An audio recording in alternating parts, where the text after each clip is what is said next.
Students, now we'll continue with sampling. In previous lecture, we have discussed about the terms involved in sampling. Also, we have discussed about the purpose of sampling and we have discussed about the difficulties encountered in sampling. Now, today we'll continue with types of sampling.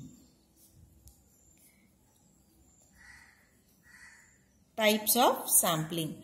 So, sampling procedures are broadly classified as random sampling and systematic sampling. So, very first, we'll discuss about the random sampling. Random sampling is also known as a non-systematic sampling.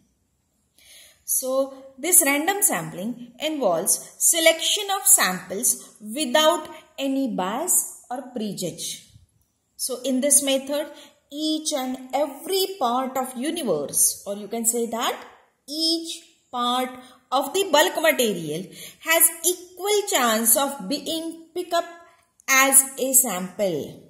That means whenever you are going to do the random sampling, suppose you have a heap of material, that which is a universe, which is or your bulk material, then any part of that heap can be a pick up as a sample. So that is a random sampling. You can collect anything from anywhere. That is your random sampling. So if universe is homogeneous, then random sampling becomes very easy. But if universe is heterogeneous, then random sampling becomes somewhat difficult.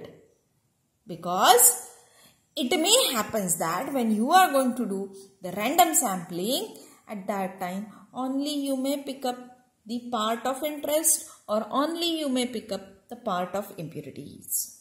So when heterogeneous universe is there, at that time you have to collect the number of samples more and you have to do the sampling very much systematically.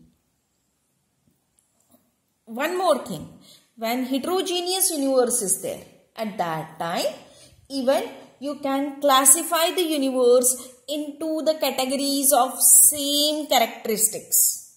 And then you can go for random sampling. So for this, I would like to give you one example. Suppose I have a balls. Suppose all balls are of white color.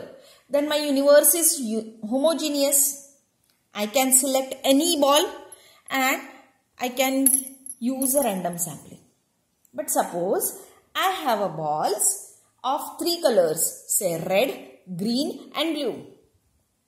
At that time, whenever I am going to do the random sampling, it may possible that I may collect only red balls or I may collect only green or I may collect only blue balls. So to avoid this, very first, I'll separate out or categorize that all balls into three categories. That is red balls, green balls, blue balls, and then I'll do the random sampling.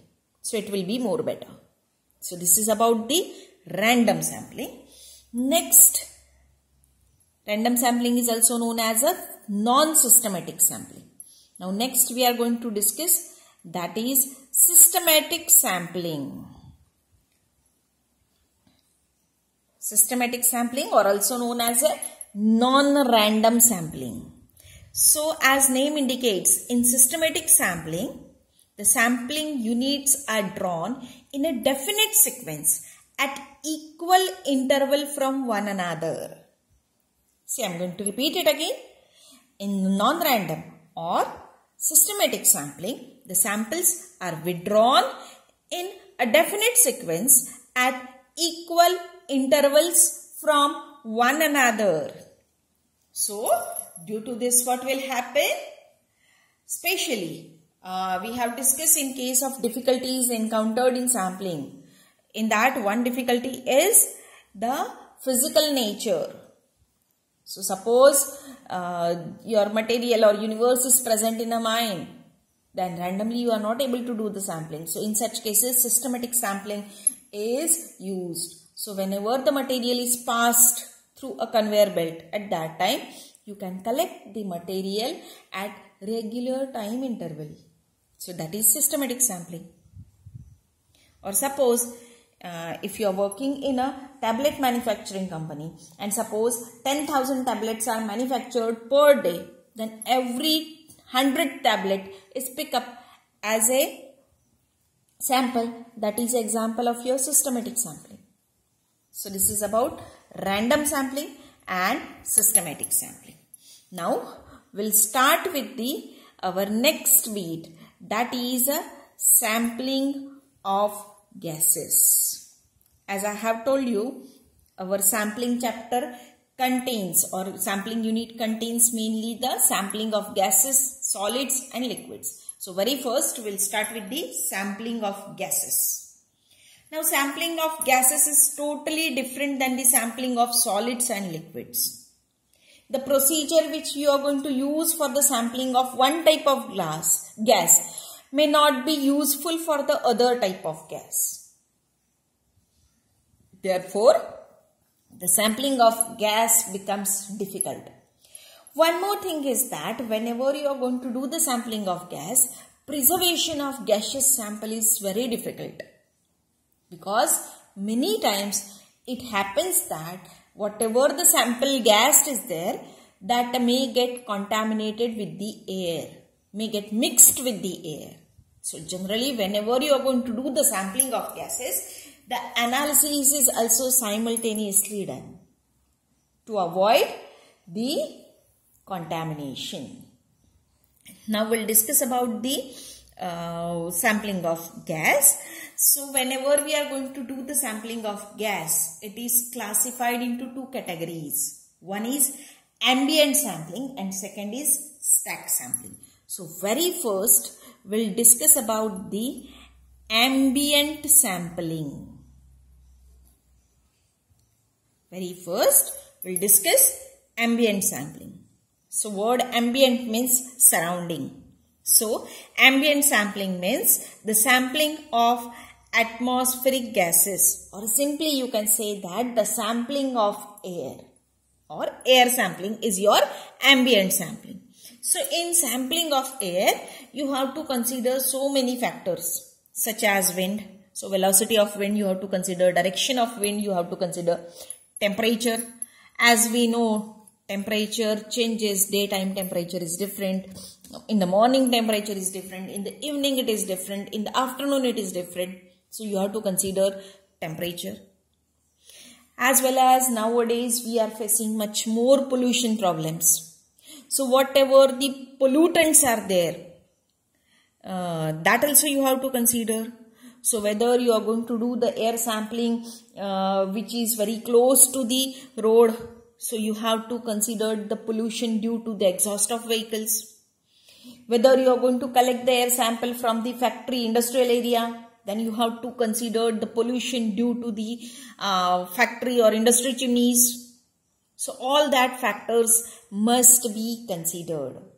So due to all these factors, the composition of air changes from place to place as well as from time to time.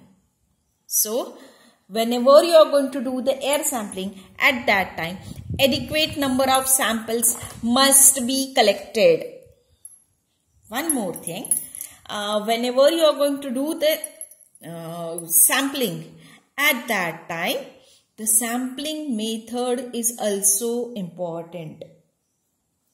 Now for which purpose you are going to do the sampling, depending on the sampling procedure is decided. Okay. So ambient sampling depends on the physical and chemical properties of substances present in the atmosphere and the substances which are under study. That means suppose if you are going to do or you are going to check the percentage of sulfur present in the air, then your sampling procedure will be different. Suppose if you are going to check the suspended particles in the air, then your sampling procedure will be different. So it depends on which property is to be determined as well as which substances are under study. Okay. Generally for the ambient sampling, the airflow device is used. So in this device, air is passed through the series of fine filters or through the specific trapping solution. So depending on which property you are going to measure, you can say that procedure is decided. And then finally the air sample is collected in a glass or metal container. One more thing, suppose if you want to do the air sampling, then very simplest method is used, that you can use a plastic bag. Just open the plastic bag, close it tightly by using a special closing devices like tape or wires. Tag it and you can bring that sample to the lab. So you can collect the air samples in a plastic bags, which may vary from sandwich size bags to the bag of 9 feet cube capacity.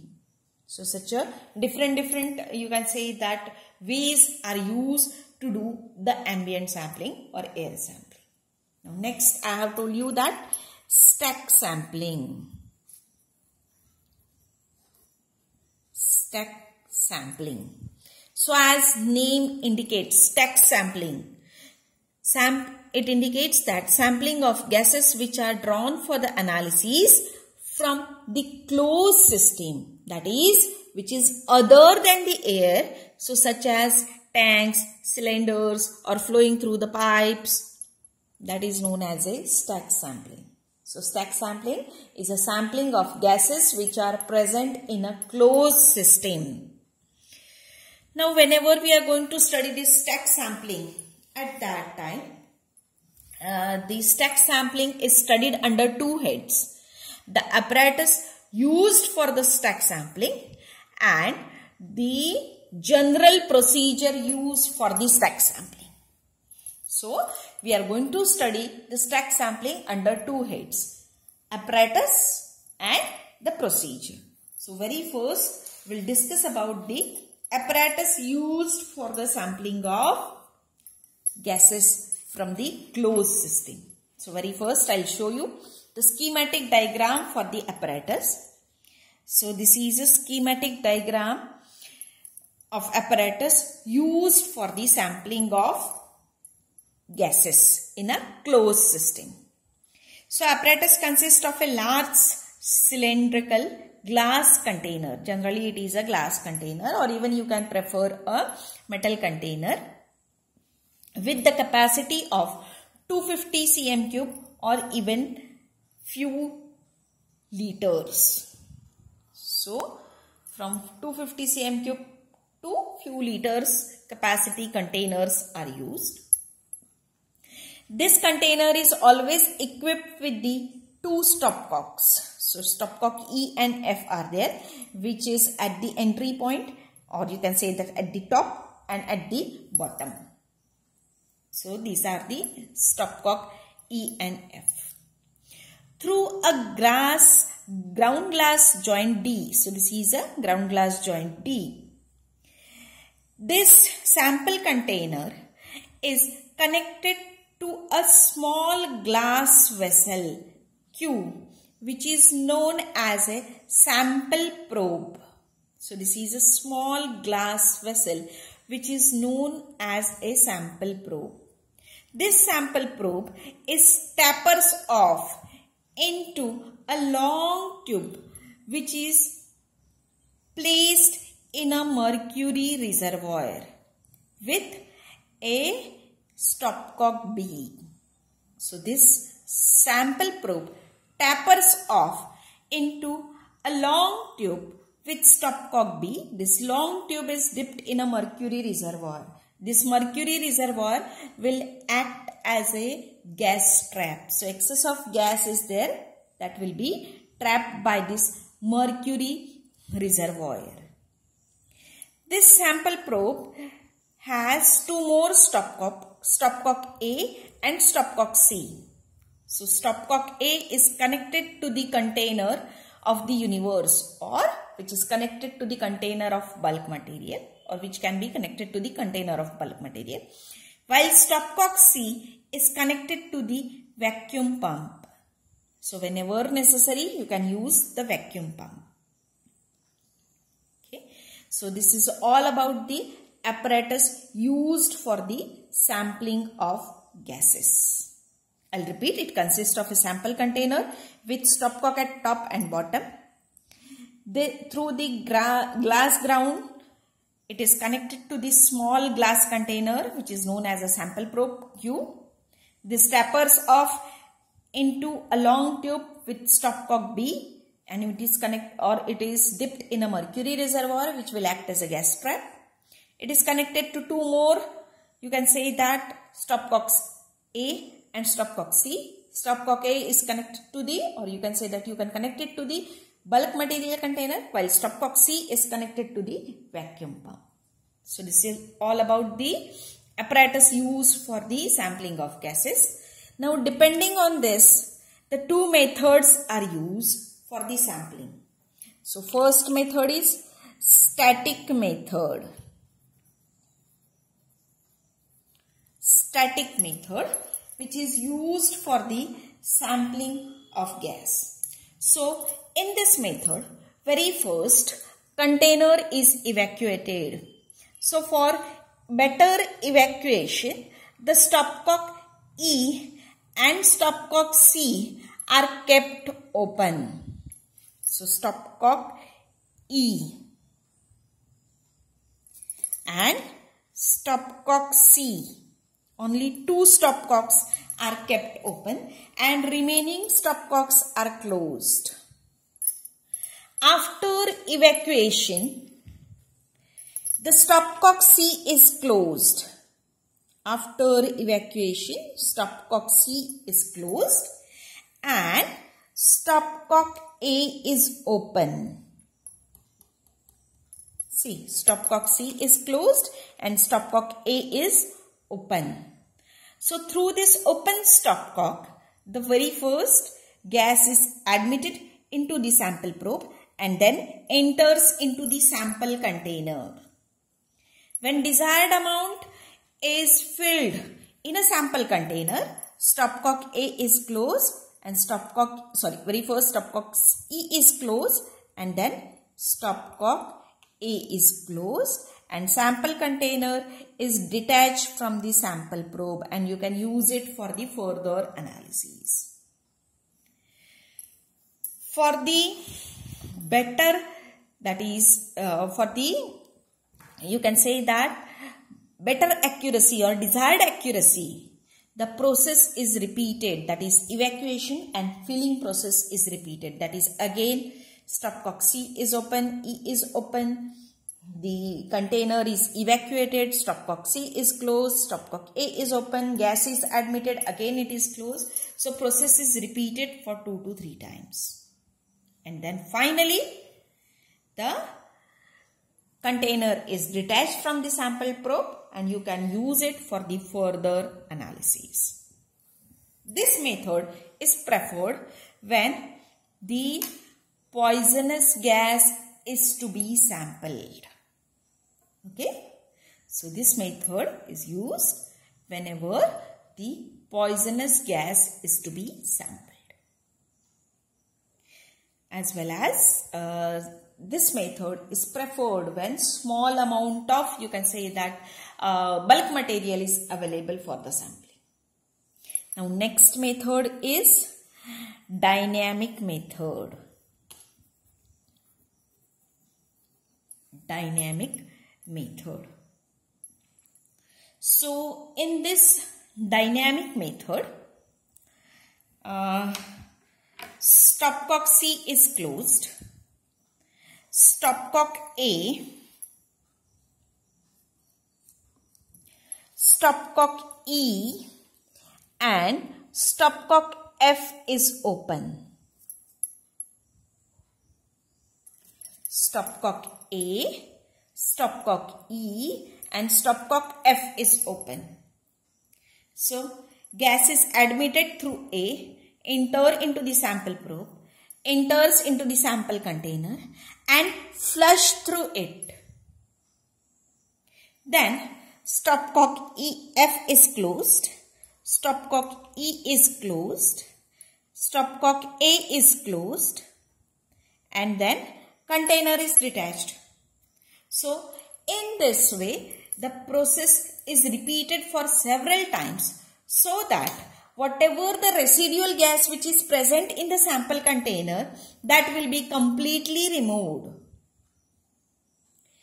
This method is advantageous because gas reaches to an equilibrium with the walls of the container with respect to moisture and gives better representative samples. Therefore, this dynamic method is preferred more.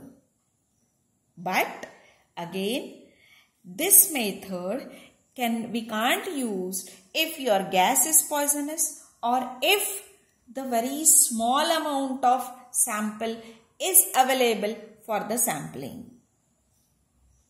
So, this is all about the apparatus used and the process which are based on these two methods. Now, we'll discuss about the general procedure used for the sampling of gases. Okay. Very first, we'll discuss about the general procedure used for the sampling of gases. So, whenever you are going to use the gaseous sampling or whenever you are going to sample the gases, at that time, the sample containers for holding the gas sample should be made up of glass. Because glass is inert in nature and generally it does not react with any type of gas. In some cases, you can use the metal containers, but always you have to take the precaution that the metal should not react with the gas. The container should be fitted with the stopcocks at both ends so that easy flushing of gas is possible. The joints should be leak-proof and should be made up of ground glass. Whenever you are going to use the apparatus for the sampling, at that time, the rubber tubings must be avoided because rubber tubings absorbs gas. In case of glass metal joints, the metal should be properly selected so that gas does not react with it. The stopcock should be carefully cleaned and lubricated every time before use. Because many times what happens? Lubricants absorbs the gases. So removal of old lubricant is very necessary. If you are going to use the aspirators, then choice of confining liquid in the aspirator should be proper. Now what is meant by the confining liquid? Confining liquid is nothing but the liquid seal which is used in the aspirators. So whenever you are going to use the confining liquid, the choice should be proper. The confining liquid should not have any action on the gas or it should not transfer any material to the gas. Before use, the confining liquid should be thoroughly shaken with the gas which is to be sampled. A separate set of aspirator must be used for the sampling of each gas. And if it is not possible, that every time the use of separate aspirator is not possible, then the aspirator must be carefully cleaned and shaken with the gas which is to be sampled. So generally mercury is used as a confining gas. But if your gaseous sample contains sulfur or arsenic, then you can't use mercury. Water can be used as a confining liquid, but water is a very good absorber of gases. So many times water is unsuitable. And whenever you are going to use the water, at that time moisture content problems are always there.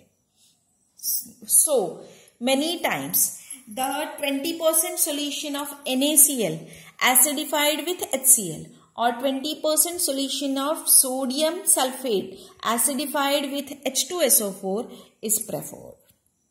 So this is about the general procedure, or you can say that precautions which are to be taken for the gaseous sampling. Now we are going to discuss about the general methods used for the gaseous sampling. So very first method is known as a flushing method. It is similar to that of dynamic method. So in this method, sample container is flushed with the gas which is to be sampled for 10 to 15 times. To get more accuracy, the number of flushings are increased. Okay, and finally, when flushing is over, the stopcock, you can say that top stopcock is closed. The gaseous sample is admitted in a container, and then bottom stopcock is closed, and then container is detached from the probe. So it is same as that of dynamic method, which is known as a flushing method. Second method is known as a expansion method.